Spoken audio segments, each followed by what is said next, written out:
Hello, it's Diana here from Aspect Astrology, and welcome to my overview of what the upcoming full moon in Pisces has in store for us this month. So it's going to be occurring in Australia on September 21st around 10 a.m.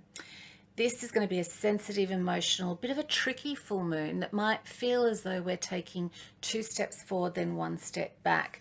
And of course, this theme seems to be playing out all over the place this year, but this full moon is really going to emphasize this kind of energy and be incredibly potent, particularly for the mutable signs of Gemini, Virgo, Sag, and Pisces.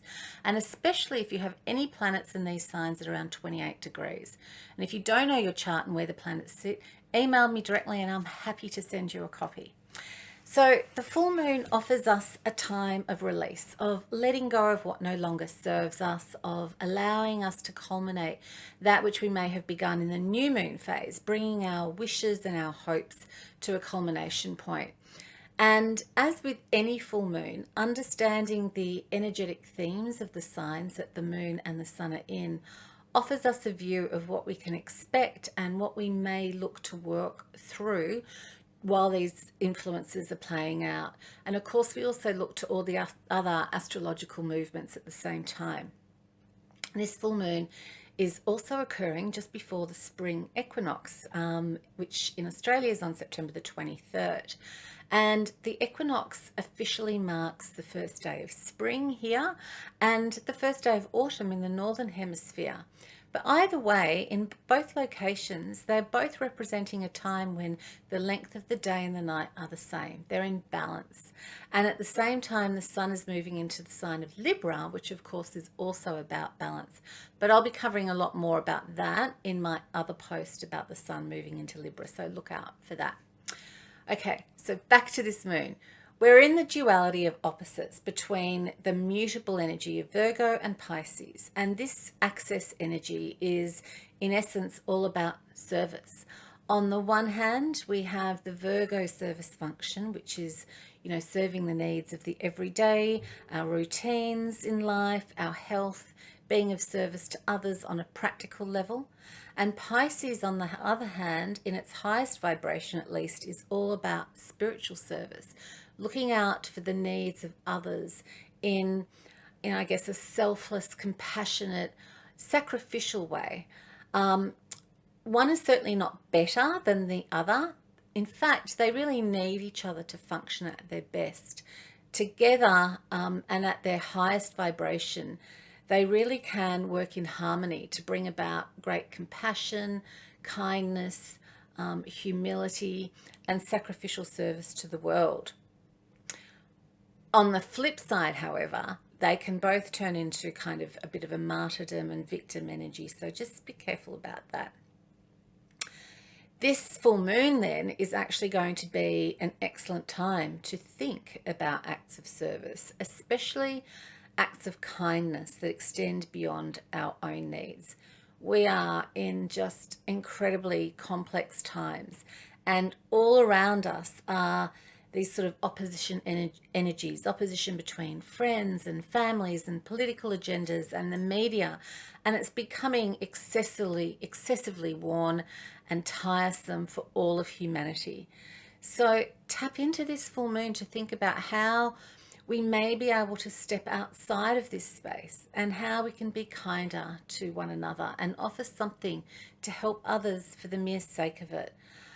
Of course, this can also apply to ourselves. How can we be of better service to ourselves, to our own daily routines, and especially in relation to Pisces, to our spiritual practices? We can ask ourselves if we are in harmonious balance of taking care of our daily routine needs with our spiritual needs. We're very likely to feel extra sensitive at this time, and with it, extra intuitive. So if you do like to work with your intuition, this is really a great time to specifically use it now, and you might be able to herald some really good results. This energy is also really beneficial for tapping into our imaginations and our creativity. So in essence, it's like we're being asked to take a step back away from our rational minds and delve into our feeling space. I like that space. So meditation and getting in touch with our inner worlds, and especially our hearts, can reveal a lot to us during this period. Pisces also, in essence, is about compassion, and it's about empathy. And this full moon will undoubtedly turn the dial up on these kinds of areas. So not only do we have the moon in the sign of Pisces, but sitting right next door to it at the moment, its ruler Neptune is right there, and together they're meeting in opposition to the sun in Virgo. So this is kind of somewhat doubling the Piscean energy that we're going to feel around this time. And as a mutable water energy, we're talking emotions. So we may really feel our emotions strongly, but we might feel unclear or confused about where our feelings are coming from. No doubt, emotions and feelings are always valid, but it might just be a little bit harder to pinpoint their origin or to know what to do with them. And that's okay. So allow yourself to feel what you're feeling without attachment or overanalysis. Pisces is very much about deep, emotional, collective consciousness. And this is a time that we might really feel the impact of the collective emotional trauma that we've all been through over the past nearly 2 years. And of course, if there are any personal emotional issues for you that you may have been containing, this full moon really might be a period in which you can no longer hold them back. So the moon's also making a positive aspect to Pluto at this time. So things might also sort of come up from the surface that you have a really good opportunity to face now. And of course, having a good cry and allowing yourself to feel the feels without any judgment or attachment might be exactly what's needed. Put on that sad movie, release those emotions. Releasing emotional energy can be so cathartic. And during a full moon, it's great to, of course, write it all down and let it burn safely, of course, which is a beautiful way of dealing with and letting go of emotional baggage. So Pisces also being a water sign, I also highly recommend physically getting into the actual water. So, taking a conscious bath where you light some candles and play some music and add some Epsom salts and essential oils and really ritualistically immerse yourself into the water and think about the emotions in the water looking after you. One of Pisces and Neptune's potential pitfalls is the desire to escape the real world. Pisces is associated with escapism because so often for this energy, the harshness of the real world is just too much. And placing ourselves in an altered state or an alternative reality is an easy, quick fix. So we need to be aware of potential escapist tendencies at this time and really consciously nurture ourselves to remove temptation from any toxic or harmful energy if you can.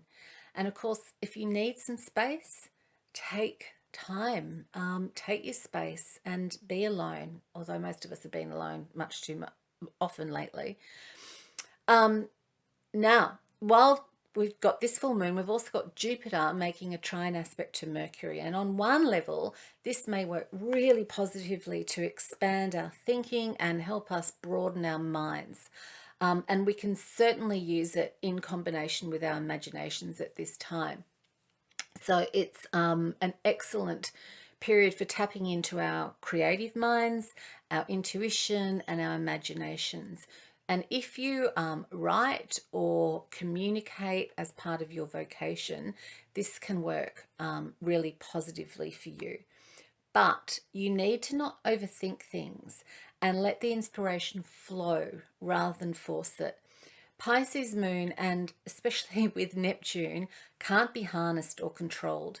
It simply has to flow in its own way. So pay extra attention to your dreams and your messages that you might receive from within them at this time. And using this full moon energy with these aspects to Neptune and Pluto can bring with it some really transformational emotional insights and revelations that you may be able to put into practical use. So keeping a journal or a dream diary by the bed is really highly recommended at this time. Now, on the flip side of this particular energy of Jupiter and Mercury, this transit is that we actually might start thinking that we are past the worst, that we can see our way out and all will be fine. And I would love to tell you that this is the case, but this is just a fleeting energy. And it could actually manifest as a lot of noise without much substance. Surprise, surprise, especially in the media. So the trick is to really be careful in managing your thinking, because of course that affects our emotions at the same time. An attempt to sort of rise above the noise and not get distracted by loud opinions. So this is a period where it's going to be easier than usual to pick up and carry other people's negative energy as well. So it's essential to look after your own mental health and put your boundaries up if you need to. So with Neptune sitting next to the moon, we might also experience a bit of brain fog, like our thinking might not be quite as straightforward as it usually is. So it's not the best time for making serious decisions. It's is the time of letting and learning to go with the flow, which is a lesson offered to Virgo from Pisces, to sometimes just let things be without having to find a solution or fix things. This is very much the energy of this full moon, learning to go with the flow, letting go of control, accepting your emotions for what they are, and taking extra care of our mental health. Of all of the full moons, I personally find this one to be one of the most potent. My rising sign is Pisces and I have Mars in Virgo. So I'm always looking for that balance between my practical and my spiritual worlds. And every time if I tap in, I gain something really profound during this full moon. So I hope you do too. If you would like to know more about your personal astrology, as always, head to my website, which is aspectastrology.com.au, and there you'll get all the details and information about booking in for a personalized consultation. And also don't forget that I'm still offering an opportunity for a free mini reading as well. And this is an offer that's available to all new subscribers to my email list. So one person will be selected randomly each month. So if you do subscribe to the list, you also get all the astro news and soon some pretty exclusive content delivered straight to your inbox. Anyway, I hope you gain a lot from this full moon and the equinox, and that the sun is moving into the sign of Libra on the 23rd, and our new moon will also be in Libra. Until then, be kind to yourself and be kind to others, and I will see you soon. Bye.